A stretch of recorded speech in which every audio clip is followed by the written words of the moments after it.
नमस्कार दोस्तों। तो स्वागत करते हैं आपका अपने भाई के YouTube channel IAS my target पर, जहां हम आपके यूपीएससी सपने को साकार करने के लिए सीसैट की हर ट्रिक आसान भाषा में सीख रहे हैं और आप लोगों के बीच जो है साझा कर रहे हैं यूट्यूब के माध्यम से। तो आज की क्लास में हम एक ऐसा टॉपिक सीखने वाले हैं जो हर साल सीसैट में पूछा जाता है। तो वीडियो को पूरा ध्यान से देखें, नोट्स बनाएं और अंत में पूछे गए सवालों का जवाब देना बिल्कुल मत भूलिए। तो चलिए बिना देर किए शुरू करते हैं आज की क्लास को। तो क्लास आज जो है 14वां दिन है, यानी कि टॉपिक 2। चलिए दिखा ही देते हैं आपको। तो कल बता दिए थे आप लोगों को कि टॉपिक 2 को कवर कर लेते। इसमें कुछ प्रश्न भी दिए हैं कल, सो उनको सॉल्व करने के लिए तो हमको कॉपी की आवश्यकता है, तो इन पे सॉल्व करते हैं ज़्यादातर सभी, यानी कि रफ कॉपी ये है हमारा, है ना। तो इनको अभी साइड में रखते हैं। तो टॉपिक 2 जो था ख़त्म कर दिए हैं, तो आपको यहाँ से समझा देते हैं, अच्छे तरीक़ा से आप समझ जाइएगा, है ना। प्रथम क्लास जब लिए थे पहला दिन, जिसमें हम बताए थे कि टारगेट 2026 को लेकर के जो है सीसैट को कवर कर रहे हैं, क्योंकि ज़्यादातर डर इससे रहते हैं और ये सभी के लिए बहुत ही ज़रूरी रहते हैं। जिसमें कि हम आपको बताए थे बोधगम्यता के बारे में पूरा डिटेल से वीडियो दिए हुए हैं, तो प्लेलिस्ट पे जाइए, चेकआउट करिए और बोधगम्यता कॉम्प्रिहेंशन का देख लीजिए। दूसरा तार्किक कौशल और विश्लेषणात्मक क्षमता, logical reasoning and analytical ability, इनसे भी रिलेटेड पूरा कंप्लीट कवर कर लिए हैं। अब तीसरा कवर करने वाले हैं, टॉपिक 2 कल ही खत्म हुए ये। अब टॉपिक 3 आज से टॉपिक तीसरा प्रारंभ करेंगे, यानी कि हम टोटल 14 दिन में 2 टॉपिक कवर कर लिए और तीसरे पे पहुंच चुके हैं। तो आज 14वां दिन है, यानी कि आज हम कुछ ज़्यादा कवर कर लेंगे। 3 में भी एंट्री मार ही दिए हैं, तो बस चौथा बचेंगे। तो इस तरह से सेट कंप्लीट हो जाएंगे। उसके बाद हम प्रैक्टिस सेट, जब तक फार्म भर करके, मतलब जब तक एग्जाम में बैठेंगे नहीं फाइनल एग्जाम में, तब तक प्रैक्टिस सेट चलते रहेंगे हमारा और आपका भी साथ में, क्योंकि आप भी तो देख रहे हैं ना। उसके बाद हम साथ साथ जीएस का तैयारी कर लेंगे। जीएस का तैयारी करने के पश्चात हम आगे विचार करेंगे। तब तक में तो नज़दीक आ जाएंगे, क्योंकि आज से लेकर के अभी 2026 प्रीलिम्स टारगेट जो है वो लगभग 300 दिन या 302 या 3 दिन ऐसे रह गए हैं। तो इतना दिन में कवर करना है सारा चीज़। तो आसान से थोड़ा छोटा छोटा टॉपिक करके कवर कर रहे हैं, जिसमें कि कोडिंग, डिकोडिंग, रक्त संबंध, दिशा ज्ञान परीक्षण, सब में एक एक प्रश्न को सॉल्व करके हम आसानी से समझाए हैं। कहीं डाउट हुए तो वो भी कमेंट कीजिए, उनको भी हम सॉल्व करने के लिए मतलब हमेशा आपके समक्ष प्रस्तुत रहेंगे, ठीक है ना। तो तीसरा टॉपिक में हम बताएं आधारभूत संख्यानन, जिसमें कि आपको टोटल 9 विषय लिखा है और 9वें विषय को कवर करवाएंगे।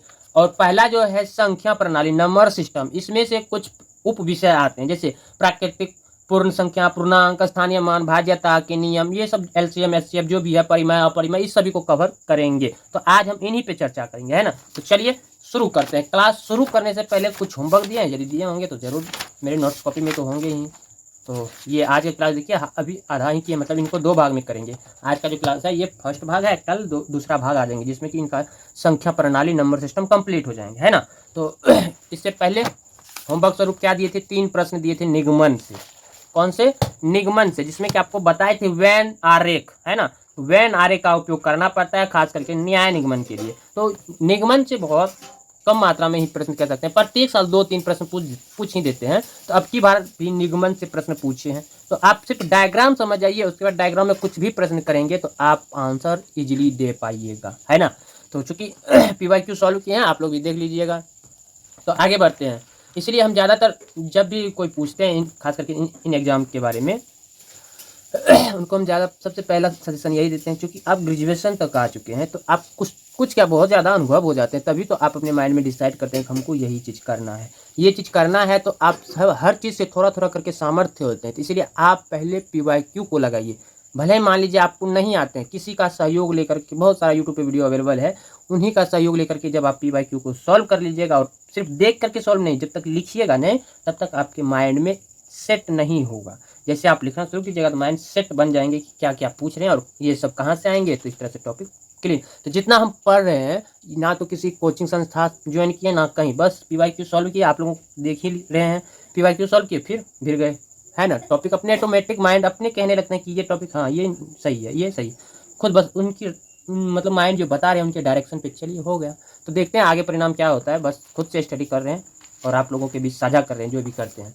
तो चलिए, निगमन से कुछ प्रश्न दिए थे बना करके।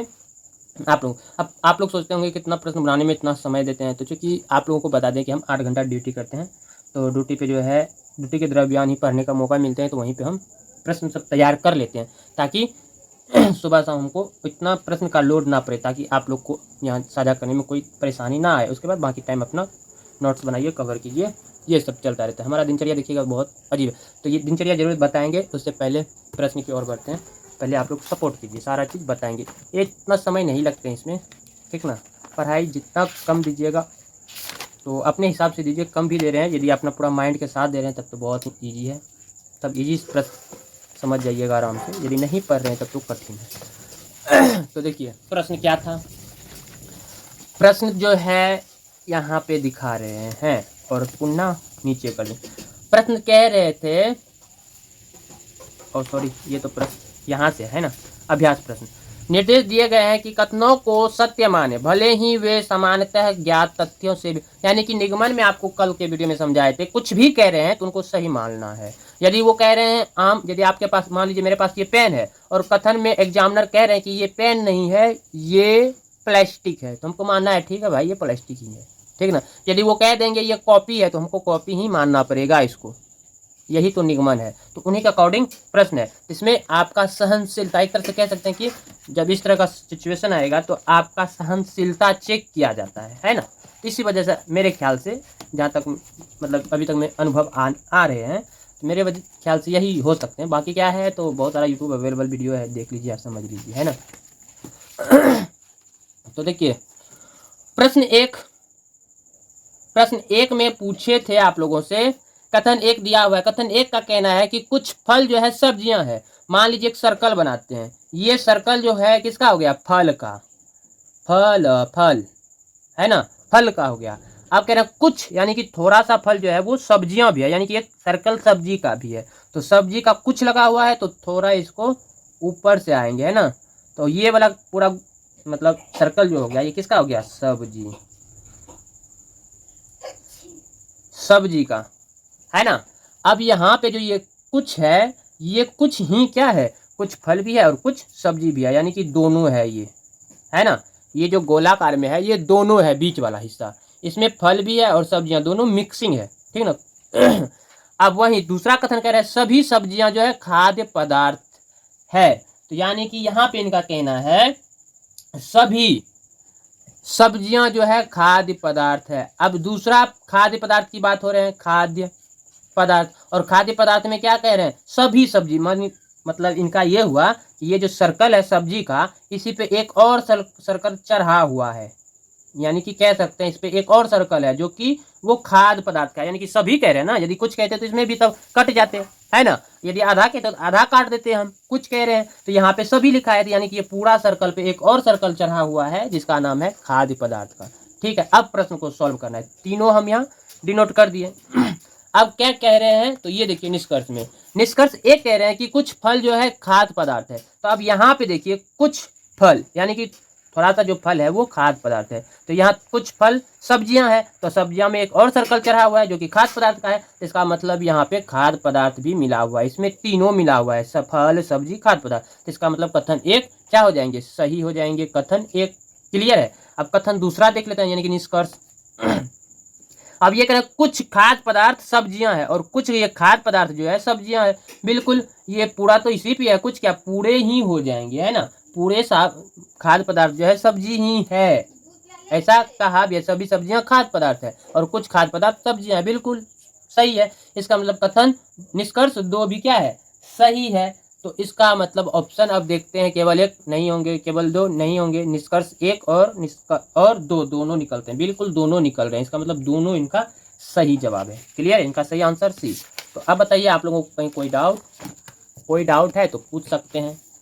अगला प्रश्न दिए थे आप लोगों को होमवर्क स्वरूप प्रश्न टू में दिए थे, कथन कह रहे हैं, पहला कथन कि सभी पेंसिल पेन है। याद रखिएगा यहाँ पे सभी का बात हो रहा है ना, तो इसका मतलब संपूर्ण सर्कल होंगे, है ना।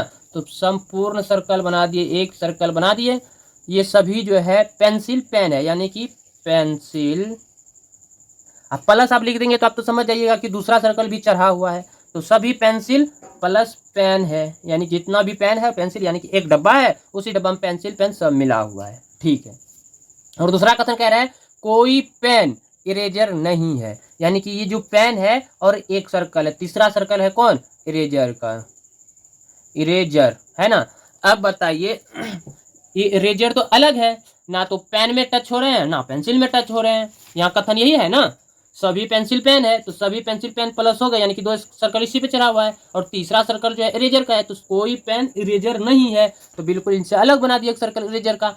अब निष्कर्ष जो निकाले हैं प्रश्न में कि कोई पेंसिल इरेजर नहीं है, तो देखिए कोई पेंसिल जो है इरेजर नहीं है, तो इनका मतलब बिल्कुल ये सही कह रहे हैं, यहाँ तो सही में नहीं है, तो बिल्कुल कथन एक सही कह रहे हैं, निष्कर्ष एक सही कह रहे हैं। निष्कर्ष 2 कह रहे हैं कुछ पेन पेंसिल है, कुछ पेन जो है पेंसिल है, तो पेन प्लस पेंसिल तो एक ही सर्कल में है, एक ही सर्कल में डबल सर्कल, तो इसका मतलब कुछ पेन पेंसिल है, बिल्कुल ये भी सही कह रहे हैं। इसका मतलब कथन सॉरी निष्कर्ष 1 और 2 दोनों क्या है, सही है कि नहीं, दोनों तो सही कह रहे हैं निष्कर्ष में। तो अब ऑप्शन में मिलाते हैं कहाँ पे है दोनों, तो इसका मतलब ऑप्शन जब मिलाइएगा तो नहीं नहीं नहीं, एक या तो 2 निकलता है, निष्कर्ष 1 या 2 दोनों निकलते हैं, बिल्कुल दोनों निकलते हैं। ऑप्शन 3 का सही जवाब हो जाएंगे। क्लियर है, कोई डाउट, नो डाउट। अब प्रश्न तीसरा हम पूछे थे आप लोगों से कि यहाँ पे दिया है कुछ कथन दिया हुआ है, जैसे 3 चीज़ है, कुत्ता है, बिल्ली है और शेर है। तो यहाँ पे पहला कथन में कहा कि कुत्ता, ये मान लीजिए कुत्ता का सर्कल है ना, ये कुत्ता का सर्कल है, और कुछ कुत्ता जो है बिल्लियाँ है, कुछ है, तो इसका मतलब थोड़ा सा ऊपर चढ़ेंगे उसके बाद हट जाएंगे, ये बिल्लियाँ है। और दूसरा कथन था कि कुछ बिल्लियाँ जो है शेर है, और ये बिल्लियों का जो है ये शेर हो गया। आप इधर देखिए ये शेर हो गए और ये बिल्ली हो गए, ये कुत्ता हो गए, है ना। तो कुत्ता जो है क्या है, कुछ कुत्ता बिल्ली है, कुछ कुत्ता और बिल्ली एक ही में मिला हुआ है, और कुछ बिल्ली और शेर एक ही में मिला हुआ है ना। आप बताइए निष्कर्ष दोनों समझ गए आप लोग, कुछ बिल्ली शेर है, तो कुछ बिल्ली यहाँ पे शेर भी है और कुछ बिल्ली कुत्ता भी है, दोनों में है ना। और कुछ शेर जो है बिल्ली भी है और कुछ बिल्ली शेर भी है, कुछ कुत्ता बिल्ली भी है और कुछ बिल्ली कुत्ता भी है। तो अब निष्कर्ष क्या निकाले हैं प्रश्न में, पहला निष्कर्ष निकाले हैं कि कुछ कुत्ता है, कुछ कुत्ते शेर है। तो देखिए कुछ कुत्ते जो है शेर है, तो कुत्ता और शेर कितना दूरी पे है, इनमें कोई मतलब समझ सकते हैं कितना अलग अलग है, तो इसलिए ये गलत हो जाएंगे। तो दूसरा निष्कर्ष कोई कुत्ता शेर नहीं है, कोई कुत्ता जो है वो शेर नहीं है, कुछ कुत्ते शेर है, ये तो कथन गलत है ना। और दूसरा क्या कह रहे हैं, कोई कुत्ता जो है शेर नहीं है, बिल्कुल ये सही कह रहे हैं, कोनो कुत्ता जो है शेर नहीं है। कैसे नहीं है, क्योंकि ये जो है बिल्लियां है ना, कुछ कुत्ते शेर हैं, तो कुछ कुत्ते शेर नहीं है, बिल्कुल नहीं है, कोई कुत्ता शेर नहीं है, कोई भी कुत्ता जो है शेर नहीं है, बिल्कुल ये भी सही। यानी कि कथन ऊपर वाला गलत है, कथन नीचे वाला कुछ कुत्ते शेर हैं, कुछ कुत्ते शेर से तो दूरी नहीं है, इसका मतलब कथन एक गलत है, निष्कर्ष गलत, कोई कुत्ता शेर नहीं है, कोई कुत्ता शेर नहीं है, ये सही है। मात्र एक मिल रहे हमको, कोई कुत्ता शेर नहीं है, ये दूरी है बहुत है, तो इसलिए कोई कुत्ता शेर नहीं है, बिल्कुल सही है। तो कथन सिर्फ निष्कर्ष 2 निकलते हैं, तो केवल 2 निकलते हैं, केवल 2 कहाँ पे, ऑप्शन बी में है, ऑप्शन बी इनका सही जवाब हो जाएंगे, केवल 2 ही निकल रहे हैं, कोई कुत्ता शेर नहीं है, बिल्कुल कोई भी कुत्ता शेर नहीं है, समझ गए। अगला प्रश्न दिए थे नहीं है, बस 3 ही प्रश्न आप लोगों के लिए बनाए थे, जिसमें कि हम तीनों प्रश्न को सॉल्व कर दिए। तो चलिए अब आगे की ओर बढ़ते हैं, अगला टॉपिक समझाते हैं, जो हम नोट्स तैयार किए हैं वही आप लोगों के बीच साझा करने जा रहे हैं। तो टॉपिक तीसरा है, जिसमें कि पूरा हम कंप्लीट रूप से बताए शुरुआती में ही। टॉपिक तीसरा, टॉपिक का नाम है आधारभूत संख्यन। इसमें जितना विषय है और विषय के जितने उप विषय हैं सभी को कवर किए। तो पहला विषय कौन सा है, संख्या प्रणाली। तो 14वां दिन है आज, कल 15वां दिन इनका जो शेष रहेंगे उनको कवर करेंगे। तो पहले नंबर सिस्टम को जानिए। तो नंबर सिस्टम आप लोग बेसिक से बहुत बार पढ़े होंगे, है ना। तो शॉर्ट लिस्ट हम लिखे, संख्या प्रणाली गणित की वह शाखा है जो संख्याओं के अध्ययन से संबंधित है। यह संख्याओं के प्रकार, उनके गुणों और उनके बीच संबंधों को समझने में मदद करती है। ठीक है, ये मदद करती है, जिसमें कि पहला इनका उपविषय है प्राकृतिक संख्याएं, नेचुरल नंबर्स। अब नेचुरल नंबर्स क्या होते हैं अब बताइए आप लोग, तो आप लोग बहुत अच्छे तरीक़ा से इनको पढ़ चुके हैं। ये जो है गिनती वाली संख्याएं होती है, जैसे 1 2 3 4 5 6। जैसे आप एक एग्जाम्पल से भी समझ सकते हैं, जैसे मान लीजिए आपके मेज आपके टेबल पर जो है किताब रखा है, तो आप किताब को आप यदि काउंटिंग कीजिएगा, देखिएगा कितना किताब है 1 2 3 4, तो इसको ही तो नेचुरल नंबर्स कहते हैं, है ना। नेचुरल नंबर्स कहते हैं प्राकृतिक संख्या, यानी कि आप मेज पर रखी किताबों को गिनने के लिए जिन संख्याओं का उपयोग करते हैं वही तो आपका प्राकृतिक संख्या है। तो अब आपको बता दें कि इनको जो है किससे डिनोट मतलब दर्शाया जाता है, एन से दर्शाया जाता है। और प्राकृतिक संख्या की सबसे छोटी प्राकृतिक संख्या कौन सी है, एक है, याद रखिएगा एक है। उसके बाद दूसरा उप संख्या है पूर्ण संख्या, जिसे होल नंबर्स कहते हैं। तो होल नंबर्स में हम क्या लिखे हैं, जब हम प्राकृतिक संख्याओं में शून्य को शामिल कर देते हैं तो हमें पूर्ण संख्याएं मिलती है, जिसे हम पूर्ण संख्याएं कहते हैं। जैसे 0 1 2 3, 0 सिर्फ जोड़ दीजिए, उसके बाद 1 2 3 4 5 6 7 8 अनंत तक लेके जा सकते हैं।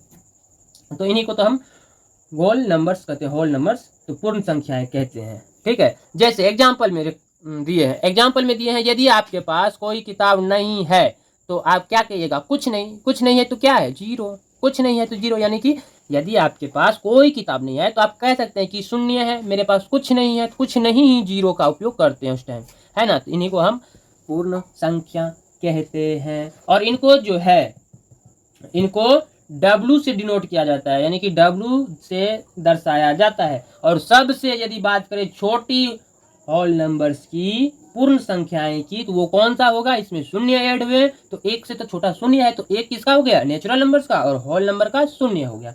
सबसे छोटी पूर्ण संख्याएं शून्य होगा। क्लियर है। तो एग्जाम्पल भी आप लोग समझ गए। अब आगे इंटीजर्स पे चलते हैं, यानी कि पूर्णांक। तो देखिए पूर्णांक क्या होता है, पूर्णांक में लिखे हैं कि पूर्ण संख्या और ऋणात्मक संख्याओं का समूह पूर्णांक कहलाता है। तो आप लोग तो पढ़े ही होंगे ऋणात्मक संख्या, है ना, ऋणात्मक संख्या, धनात्मक संख्या, ये सब पढ़े ही होंगे। तो इन्हीं का समूह पूर्णांक कहलाता है। जैसे अनंत से लेके आइए -4 -3 -2 -1 0 1 2 3 4 5, इसी तरह। अब इनका उपयोग कहाँ कहाँ होता है, जैसे आप तापमान पे करते हैं तो इस टाइप का इंटीजर्स से रिलेटेड प्रश्न आते हैं। और बैंक बैलेंस में जैसे कभी निकासी करते हैं, कभी जमा करते हैं, कभी माइनस में जाते हैं, कभी प्लस में होते हैं। उसी प्रकार तापमान कभी बढ़ते हैं, कभी घटते हैं। तो इसमें जो है इन्हीं का यूज, इंटीजर्स का ही यूज होते हैं ना, तो इनसे रिलेटेड प्रश्न आते हैं। तो इनको क्लियर माइंड में कर लीजिए, है ना। तो इनको किस चीज से डिनोट किया जाता है, इंटीजर्स, जड़ या आई से दर्शाया जाता है, ठीक ना, जड़ या आई से। तो पूर्णांकों में जो है धनात्मक पूर्णांक होते हैं 1 2 3 4, और यदि ऋणात्मक की बात करेंगे तो वो माइनस में हो जाएंगे, -5 -4 -3 -2, इस तरह से, है ना। तो ये ऋणात्मक में माइनस में चल जाएंगे और धनात्मक में प्लस में। और शून्य यदि शून्य भी शामिल होते हैं ना, जैसे एग्जांपल में शून्य यहाँ पे दिया है तो इसमें शून्य भी शामिल होते हैं। क्लियर है। तो अब आगे बढ़ते हैं, अगला उप संख्याएं है, उप विषय है, मतलब डी में लिखे हैं परिमेय संख्या, रेशनल नंबर्स। परिमेय संख्या बताइए क्या होते हैं परिमेय संख्या। तो वे संख्याएं जिन्हें p/q के रूप में व्यक्त किया जा सकता है, जहां p और q पूर्णांक है लेकिन q बराबर नॉट 0 होगा। जैसे 1/2, 1/2, ये जो है क्या है, परिमेय संख्या है। वहीं 0.75 ले लीजिए, ये भी क्या है, परिमेय संख्या है। इनको भी कटा लीजिए तो देखिए ये भी बटा के रूप में आते हैं, है ना। उसी प्रकार 5 भी है, क्यों, क्योंकि 5 बराबर हम 5/1 लिख सकते हैं। तो एक कह रहे हैं ना, क्यों बराबर 0 नहीं होंगे, एक तो हो सकते हैं ना, इसलिए ये भी है। उसके बाद हम -3.25 एग्जाम्पल में लिखे हैं। अब आप लोग बोलिएगा ये कैसे परिमेय संख्या है, ये भी परिमेय संख्या है। क्यों, यदि इनका हम दशमलव प्रसार को तोड़ते हैं, जब तोड़ के सॉल्व कर लीजिएगा पता चलेगा अंतिम आंसर आएगा 13 कटा उठा के 13/4। तो ये एक परिमेय संख्या है, क्योंकि जगह पे 0 नहीं ना है, 0 रहेंगे तभी तो ये नहीं होंगे ना, तो इसीलिए ये परिमेय संख्या है। तो क्लियर है। उसके बाद अगला टॉपिक हम लिखे हैं, अगला टॉपिक पर तो यहाँ देखिए एक बात और समझा देते हैं। इनको जो है क्यों से दर्शाया जाता है, क्या चीज से, क्यों से दर्शाया जाता है परिमेय संख्याओं को, ठीक ना। तो दशमलव रूप में यदि हम बात करें, ये या तो शांत होते हैं या अनावृत्ति होते हैं। शांत यानी कि जैसे मान लीजिए जब आप सॉल्व कीजिएगा तो जब कट उठ जाएंगे तो समझिए वो शांत है, जब नहीं कटेंगे भाग देते जाइए, वो बढ़ते जाते हैं अनंत तक चलते जाते हैं। जैसे मान लीजिए 10/3 रख दीजिए, तो 3 से 10 में भागा लगाइए तो एनी टाइम मतलब आगे बढ़ते रहेंगे। 3 पॉइंट लगा दीजिए, ऐसे अनंत तक चलते रहेंगे। उसी प्रकार से उसे अशांत आवृत्ति कहते हैं, ठीक ना। तो अब आगे हम बात करते हैं, एग्जाम्पल आप लोगों को समझा दिया। अब अगला टॉपिक हम बात करते हैं अपरिमेय संख्याएं पे, जो कि इरेशनल नंबर्स अंग्रेजी में कहते हैं। वे संख्याएं जिन्हें पी बाई क्यू के रूप में व्यक्त नहीं किया जा सकता है, यानी कि इन्हें जो है इनका अपोजिट, परिमेय संख्या का ठीक अपोजिट मान लीजिए, वही अपरिमेय संख्या है। तो इसमें जो है दशमलव रूप जो है ये अनावृत्ति होते हैं, यानी कि अशांत टाइप का। जैसे एग्जाम्पल से समझिए, यहाँ पे हम दिए हैं √2, ये जो है 1.41421356 इस तरह से अनंत तक बढ़ते रहते हैं, मतलब पूरा कटते नहीं हैं जल्दी। उसी प्रकार हम दिए हैं पाई का मान भी जब कटाइएगा तो पता चलेगा 3.14159265, इस प्रकार से अनंत तक चलते रहते हैं। और पाई के बारे में तो आप लोग जानते ही हैं, वृत्त की परिधि है, ये तो 9th-10th में ही पढ़े हैं। उसके बाद ई बराबर दिए हैं, ई भी जो है अपरिमेय संख्या है, जिसका कट कुट कीजिएगा तो पता चलेगा 2.71828, इसी तरह से अनंत तक चलते रहेंगे। ये यूलर की संख्या है ई आप लोग नहीं जानते हैं तो कमेंट कीजिएगा, तो जरूर हम इनके बारे में पूरा फेस से बताएंगे, लेकिन ये अभी इतना ही रहने देते हैं। ये सिर्फ इतना जानिए कि ई जो है यूलर की संख्या है, जो कि बहुत ही मतलब आगे जब बढ़िएगा तब ये सब के बारे में समझ में आएंगे। अगला हम लिखे हैं वास्तविक संख्या, यानी कि रियल नंबर्स। रियल नंबर्स परिमेय और अपरिमेय संख्याओं का संग्रह वास्तविक संख्या कहलाता है, और इनको जो है किस चीज से दर्शाया जाता है, रियल नाम से पता चलते हैं, तो आर से दर्शाया जाता है, यानी कि आर से डिनोट किया जाता है। और वास्तविक संख्या जो है रेखा पर सभी बिंदुओं को दर्शाया जा सकता है। उसके बाद अगला देखते हैं, स्टार देके लिखे हैं स्थानीय मान और जातीय मान।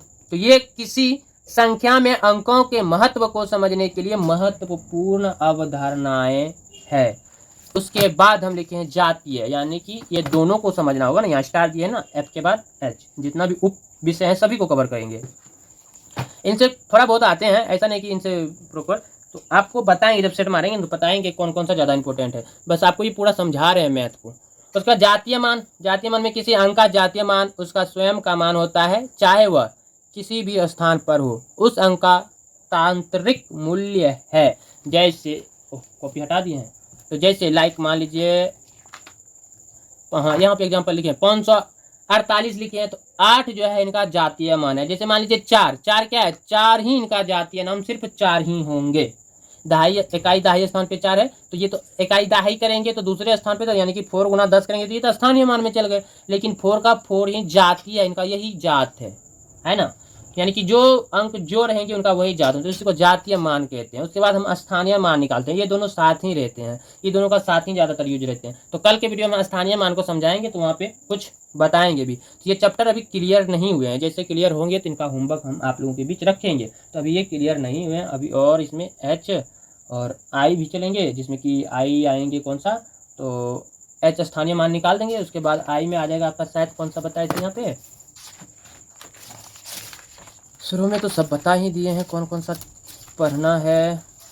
विभाज्यता होंगे, है ना, विभाज्यता नहीं आएंगे, विभाज्यता के नियम ऐसे कुछ है, विभाज्यता का नियम ही आना चाहिए। रक्त संबंधी क्लियर है। मुख्य विषय संख्या प्रणाली प्रतिशत, तो प्रतिशत है, तो संख्या प्रणाली में अंतिमा है विभाज्यता के नियम, एलसीएम और एचसीएफ। तो एलसीएम एचसीएफ तक भी विभाज्यता आएंगे, एलसीएम आएंगे, एचसीएफ आएंगे, अभाज्य संख्या, ये सब जो है ये सब आएंगे, सभी को कवर करेंगे तब, यानी कि कल निश्चित रूप से कवर कर लेंगे। कल इनको कवर करेंगे, 2-3 टॉपिक है उनको कवर करके कल ही होमवर्क स्वरूप तैयार कर देंगे आप लोगों के लिए, ठीक ना, प्रैक्टिस सेट। तो आज प्रैक्टिस सेट नहीं दे रहे हैं, तो आज का क्लास को हम जो है यहीं पे एंड करने वाले हैं। तो आप लोगों से बस यही रिक्वेस्ट करेंगे कि आप लोग को ये वीडियो यदि समझ में आया हो तो भाई आप लोग सपोर्ट नहीं करते, प्लीज़ एक बार आप लोग शेयर कर दीजिएगा, यदि वीडियो अच्छा लगे तो, यदि नहीं लगे तब तो कह भी सकते हैं ना। तो चलिए क्लास को ख़त्म करते हैं, क्योंकि क्लास कवर तो कर लिए हैं, तो से जो रहे हैं उनको कल कवर करेंगे।